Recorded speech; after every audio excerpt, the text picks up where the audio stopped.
CGMs are a really good way for you to take the guesswork out of what's going on with your blood sugar. A lot of people go to their doctor and they see their doctor says to them, "Oh, by the way, we've done your A1C and you're type 2 diabetic." This happened to my mom. This happened to other people that I know. No warning, no prediabetes. It just jumped right up to type 2 diabetes. Find the low-hanging fruit. Find the things that you can stick with for life. And whether that's food order or whether that's, doing these little hacks that help prevent blood sugar spikes. And there's dozens of them that you can try out. Intermittent fasting, there's all kinds of great things. Eating protein with every meal, eating slowly, all these different little hacks that you can do can really have a positive impact on your metabolic health if you adopt them and if you use them and do them every day. So my mindset now is to improve the way I feel in my 50s. I want to feel better in my 50s than I did in my 40s. Another one that I learned right away is that when I eat highly processed carbohydrate foods late at night, close to bedtime, those blood sugar spikes will remain high for 6-7 hours sometimes through the night. Finding out what my actual blood sugar was with the continuous glucose monitor was revealing. It was really, okay, this confirmed that I really need to do something. And it really confirmed that these are the foods that are causing these issues for me. I started this whole thing because of a health condition. Like I was getting sick in my late 40s and I just realized I needed to do something. I have a history of type 2 diabetes in my family. So I wanted to avoid that. I was on the road to that pretty quickly. A lot of the symptoms were surfacing. That's what prompted me to start this. And I just thought I would document my findings as I went. I decided to get a CGM because I knew that, it's all about managing your blood sugar levels. And, I lived my entire life eating a lot of highly processed sugary foods. And I was lucky I had lasted until I did before I started noticing the effects of that, the long-term effects of that. So for me, it's really an exploration into how to improve my health. And there's no shortage of information out there. Anywhere you look, you can, even if you want to go to look directly at the science, you can find all kinds of science on different things. And a lot of us know pretty much what we need to do. It's like we have to start eating more whole foods and less ultra processed foods. And if you're able to do that, chances are you'll reduce your caloric intake and you'll increase your micronutrient uptake. So there's a saying that, a lot of us are overfed and undernourished. This highly processed food that we're eating is high calorie and a lot of carbohydrates. And these foods are highly palatable as well too. So you're stuck with these addictive foods all over the place, and your choices are to eat, or your way out of that is to eat whole foods. It's difficult. It's a difficult challenge. So part of my function online is just to remind people. Like a lot of people know what they need to do. That's, and I still do some portion of my stuff is like, here's what I found about like these specific foods. But it really is about finding practical ways to improve the quality of your health. And that is by eating, exercise, stress management, getting enough sleep, and supplements or medication if needed. Those are the 5 pillars of blood sugar management. So I'm just exploring all of that stuff. And, this is a really interesting time to be alive with all of the the biotech that's coming out, and CGMs are a really good way for you to take the guesswork out of what's going on with your blood sugar. Like a lot of people go to their doctor and they see their doctor says to them, "Oh, by the way, we've done your A1C and you're type 2 diabetic." This happened to my mom. This happened to other people that I know. No warning, no prediabetes. It just jumped right up to type 2 diabetes. And most of the people I talk to, I'm fortunate enough to talk to a lot of people who have type 2 diabetes. A lot of people contact me And I asked them a question. I always say, if you had known that you could do something to prevent this, or you could really,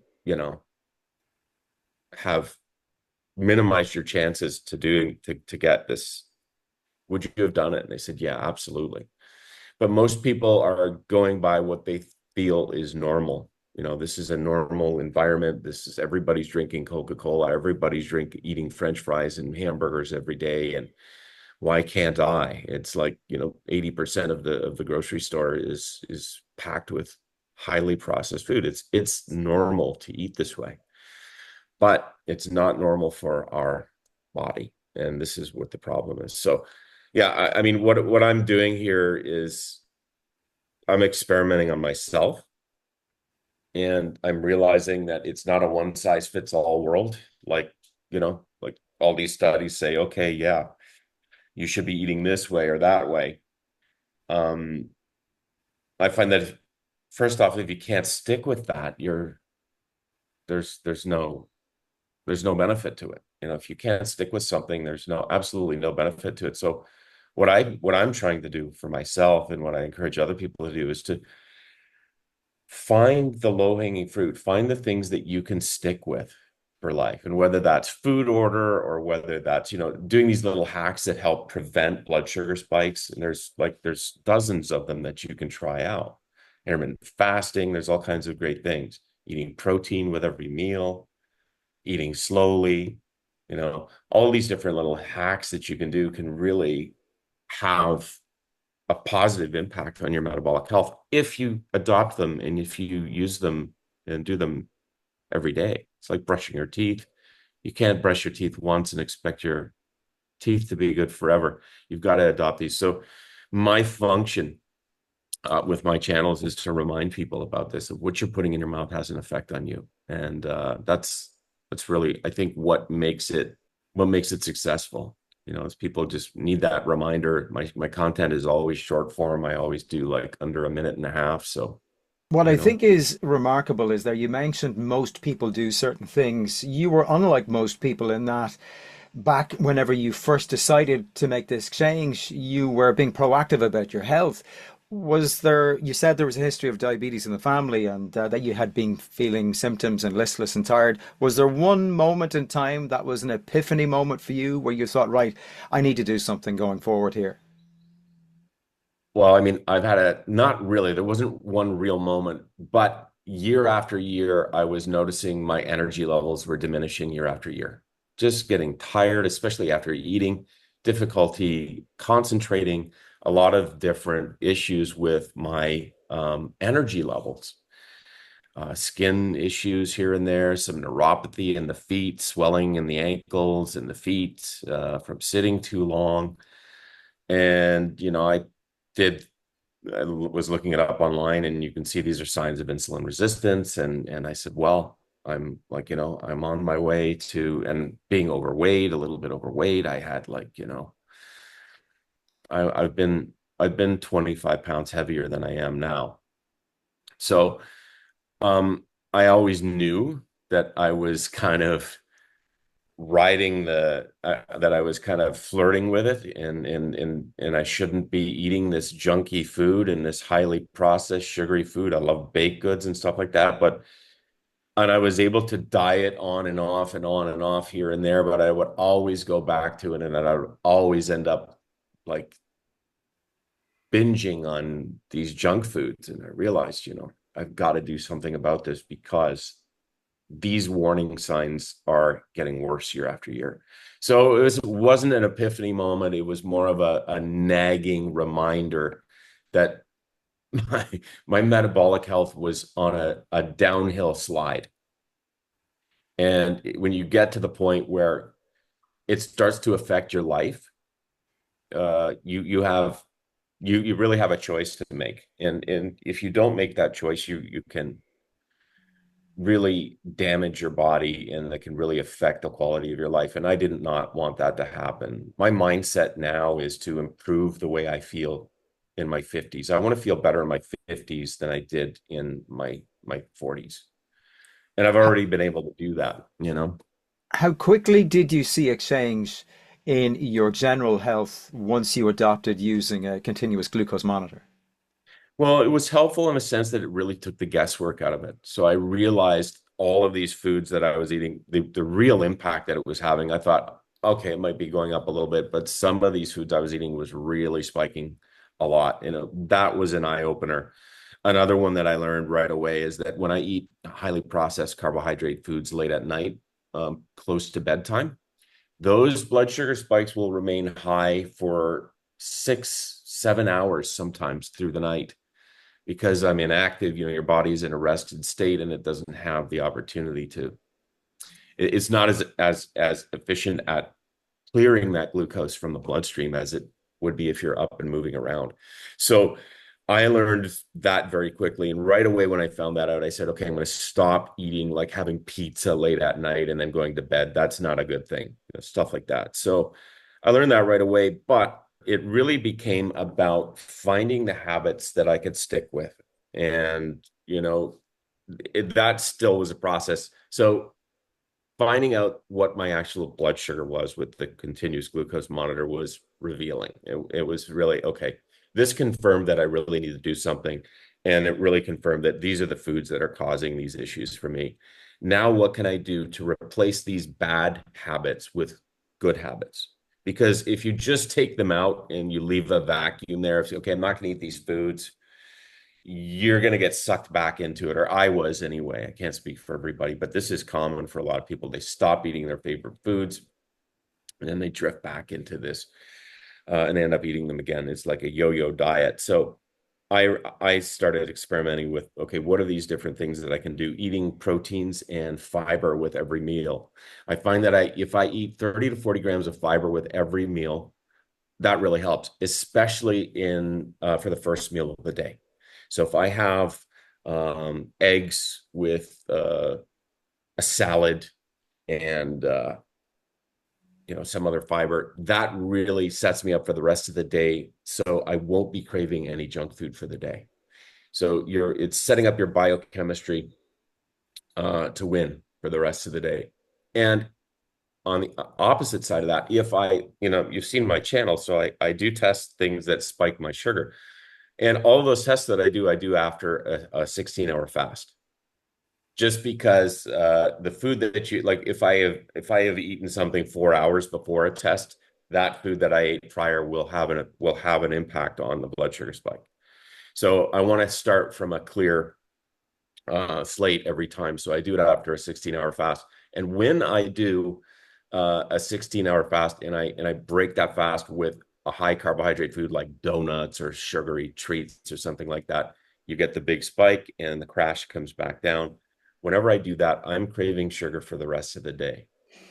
And so what I'll do is I'll buy the sugary treat, like I did apple pie a little while back. And I tested it one day. I wanted to get a baseline, and I was going to test it another day with one of the hacks to see if it's going to work. And after I eat that in the morning, that pie is staring me down for the rest of the day. It's really, really difficult for me to say no to that because I'm craving it. I've had that sugar. The blood sugar has gone down and now it needs energy. It has a rebound low because your insulin is spiked. It's really driving those levels down. Now you want more sugar for an energy fix and you'll be trapped on that roller coaster. So I realized that first meal of the day is very important for me to get that right. So 30 to 40 grams of protein and a significant amount of fiber, at least 5 grams of fiber really does the trick for me. If I do that, that helps me to prevent myself from eating junk food that day. And also another one that works very well for me, and it's a simple idea that a lot of people laugh at, but it's just get the junk food out of your house. Just make sure that it is not convenient for you to have these highly processed foods around you. Make the whole foods convenient. Stock your refrigerator with the whole foods that you like. Find out what those whole foods are. There's a list of whole foods that you can determine which of these whole foods are my favorite and have those on hand at all times. Those are really good practical ways to make it convenient for you to eat that way. Everybody knows that this fast food environment that we live in is just really super convenient. It's super palatable and it's cheap. And that combination really makes it easy for us to say, okay, I'm going to go for that. I'm going to go for that chocolate or whatever it is. But you've got to design your environment so those whole foods become as accessible and convenient for you and tasty. You want to learn how to cook. You want to figure out how to make your favorite whole foods taste the way you like them. That might take some experimenting, but once you get it, you can hold on to that for life.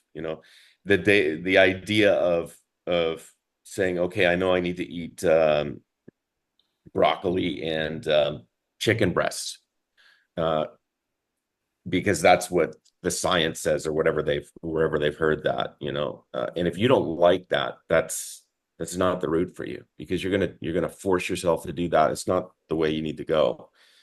You need to find the low-hanging fruit and find the habits that you can adopt, and that's the challenge. But that's the payoff as well too. So there's dozens and dozens of things that you can do to help your blood sugar, and you just have to find them and test them out and see which ones you can stick with. That's the good D- news. Does eating food in a particular order have an impact on your blood sugar? Have you noticed? Absolutely. Yeah. So that's called the food order method. And generally, the way it works is when you eat carbohydrates by themselves, there's nothing in the digestive tract to slow those carbohydrates down. So it gets into your stomach. The stomach liquefies whatever food you're eating, goes into the small intestine. If you're eating highly processed, high carbohydrate foods, you usually have about 25 to 30 feet of small intestine, and that's where the nutrients are absorbed. The majority of the nutrients are absorbed. When you eat these highly processed foods, that first foot or two of small intestine is going to absorb those quick carbohydrates right away. When you add proteins, fiber, and fat, these digest slower and they don't spike. They have much less of an impact on your blood sugar.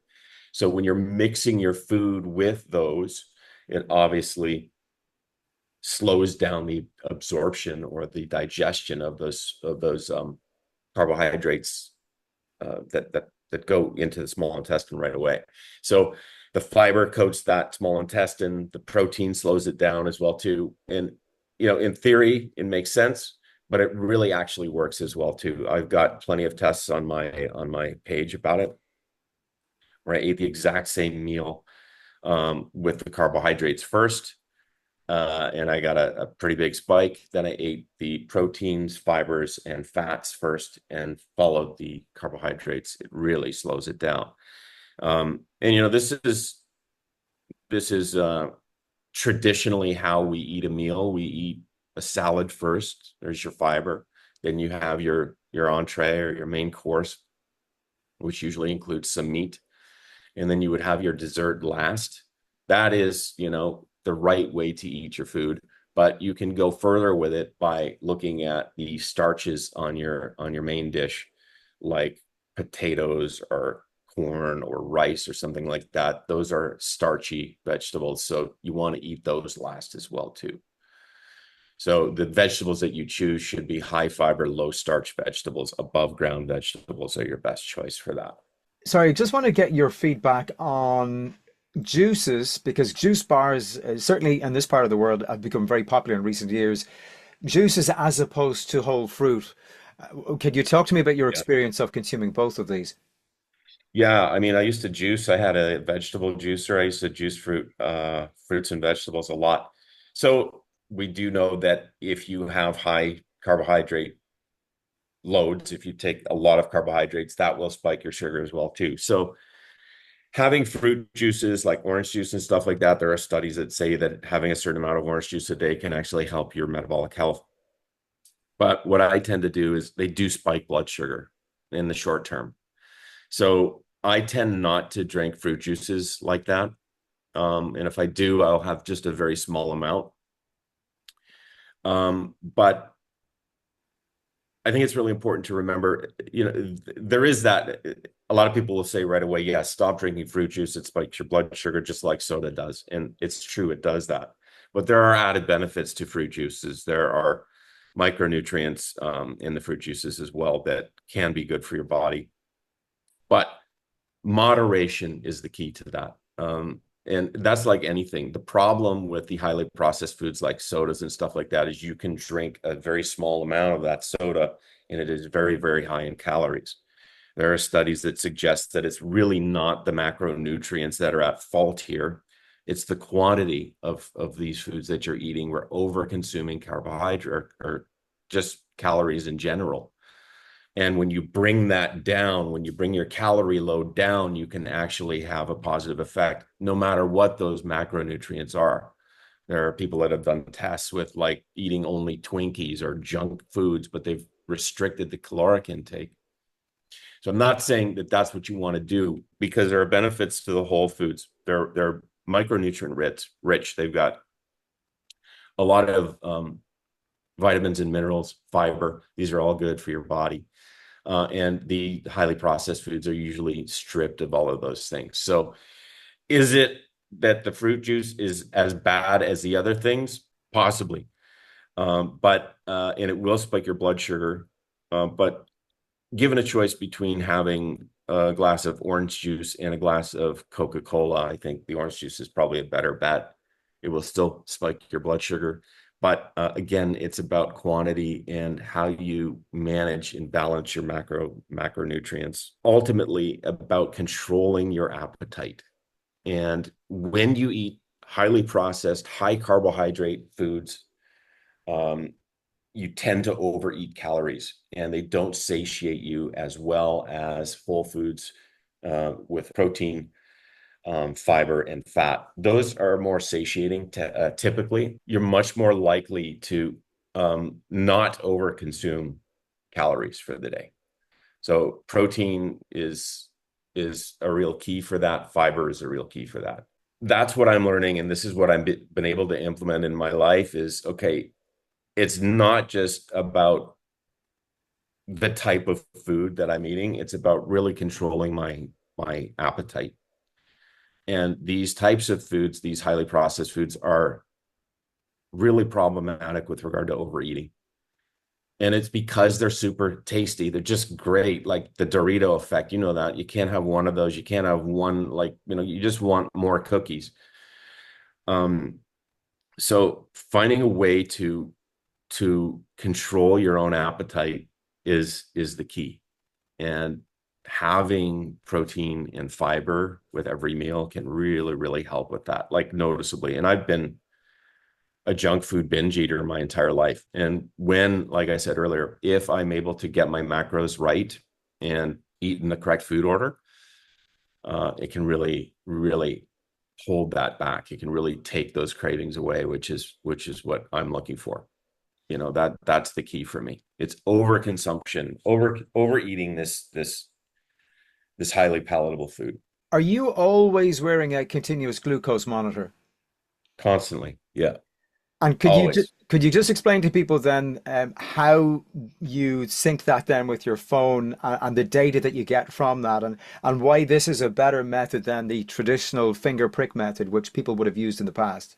Yeah, so continuous glucose monitors, the beauty with that is like you put this on your arm and it's checking your blood sugar through your interstitial fluid. So it's not in your bloodstream, it's not connected into your bloodstream at all. It's checking your interstitial fluid, but it's surprisingly accurate. And it tests every 5 minutes, sends that data to an application on your phone, and that puts that on a graph for you so you can see exactly what's going on in real time. There's a little bit of a lag, but it's still good enough for you to know what foods are causing blood sugar spikes, which ones are more tolerable for you. And that information is really, really valuable simply because, and like, unlike doing the finger sticks, you do that maybe once or twice after you eat to see what your blood sugar levels are. Those are just snapshots in time. And oftentimes you don't know what is going on afterward before that. This is really important data as well, too. For example, when I mentioned earlier about eating carbohydrates and going to bed, nobody's going to set their alarm every 5 minutes, wake up and test their blood sugar with a finger stick.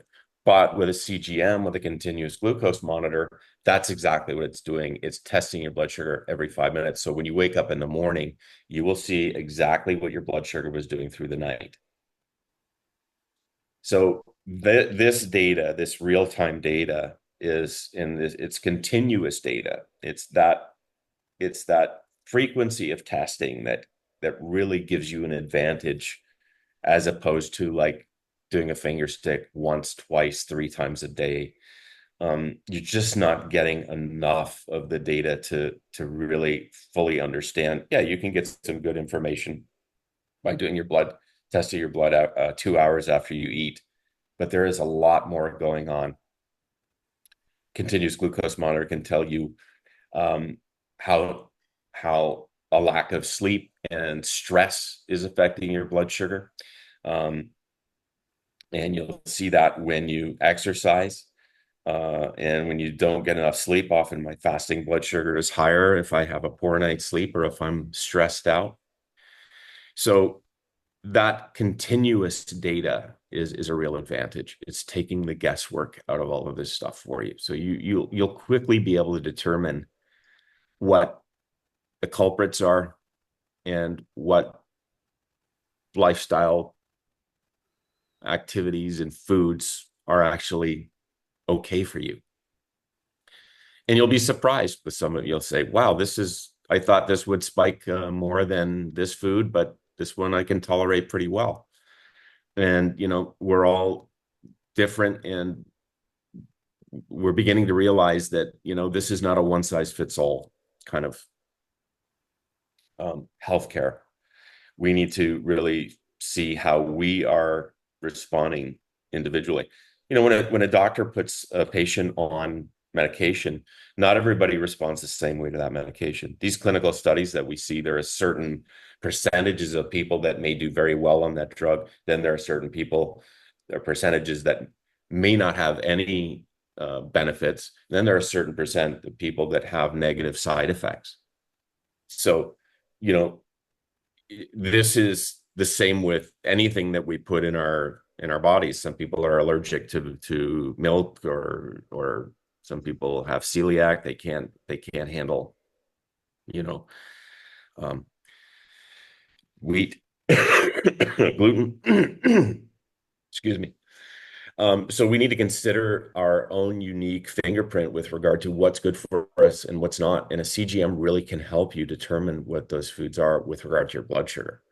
So that's a real advantage because we're all different and it's not a one size fits all anymore. We can really, dial in our own health by having the real-time data specific to us, as an individual.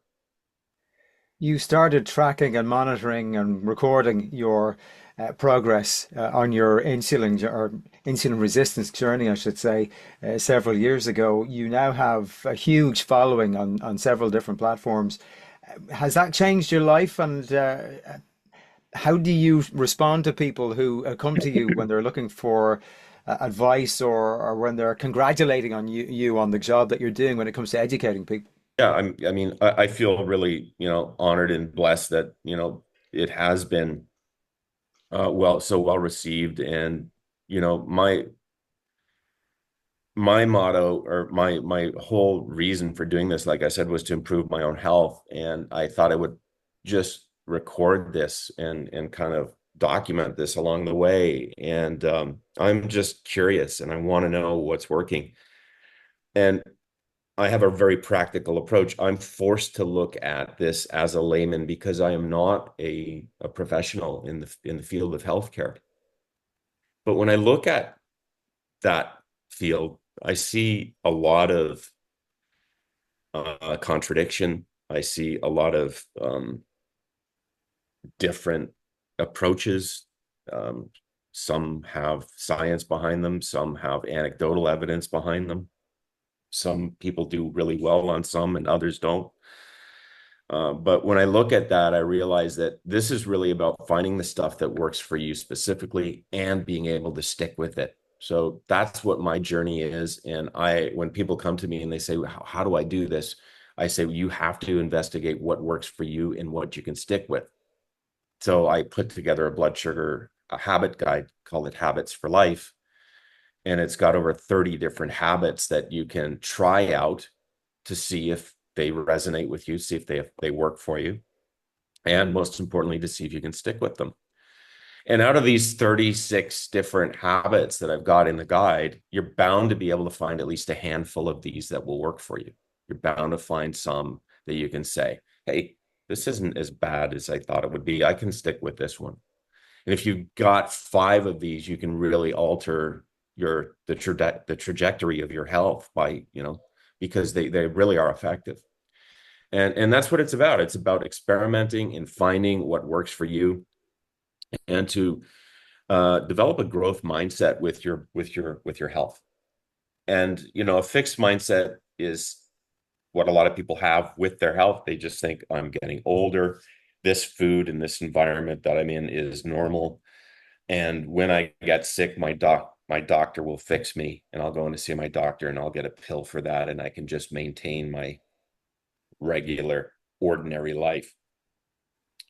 That fixed mindset gets people in a lot of trouble, because if they go to their doc, if they start seeing symptoms, or if they get a disease like type 2 diabetes, or start developing these metabolic issues, they'll go to their doctor and they'll go on medication. The doctor will typically put them on medication, whether that's like whatever those medications are.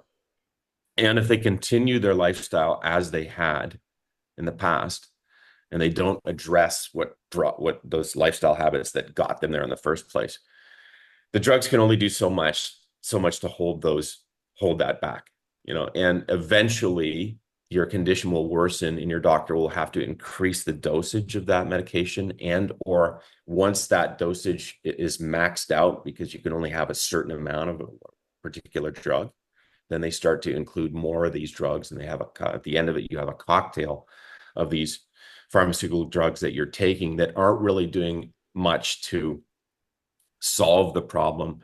They're there to hold back the symptoms of this problem, to bring your blood sugar down, to do all these different things, cholesterol levels, blood pressure, all of these different things. They're designed to just address the symptoms. And the cause is a lifetime of eating what we think is a normal diet. So having a growth mindset with regard to your health, that mindset is the belief that you can improve the quality of your life and your health at any age by making some simple lifestyle changes. Those lifestyle changes can include food, obviously, exercise, sleep, stress management, and you can also do these hacks and have supplements as well too. You don't have to go on this. You don't have to believe that there's nothing that you can do and resign to the fact that you're just going to have to take pharmaceutical drugs to just buy you a little bit more time. You know what I mean? So that mindset is a really important thing to have. And oftentimes you just need to be reminded of that, because yeah, we can get that. Oh, I get that. Yeah, I can improve my life. And then you get back into it. You're eating pizza and you're eating donuts and you're feeling crappy, and you forget about that mindset. You just think, oh, why am I so sick? And you go to the doctor and he says, you need to be on these statins or whatever it is. You have to develop that mindset, and you have to kind of stay on top of it. It's like a muscle as well too. You've got to go, when you stray from that mindset, you go back to it. You say, yeah, you know what? I really can start feeling better in my 50s. I can improve the quality of my life and my health in my 50s and 60s and 70s. Amazing value at all of that. As I said, the reason why I wanted to talk to you is because of your lived experience, and because you're not an academic, as you've said several times. I wish you every success in your journey as you document your progress through this. And what I will do is, as I always do, I'll pop a link to your socials in the show notes whenever I publish this episode. But Justin, thank you so much. It's been a real pleasure to hear your, as I said, lived experience of managing your blood sugar. Matthew, thanks for having me. It's a pleasure to be here, and I like what you're doing. I think anytime we can help the people around us, whether it's through information or entertainment, I think that's a good thing, and I really like what you're doing. Thank you for having me.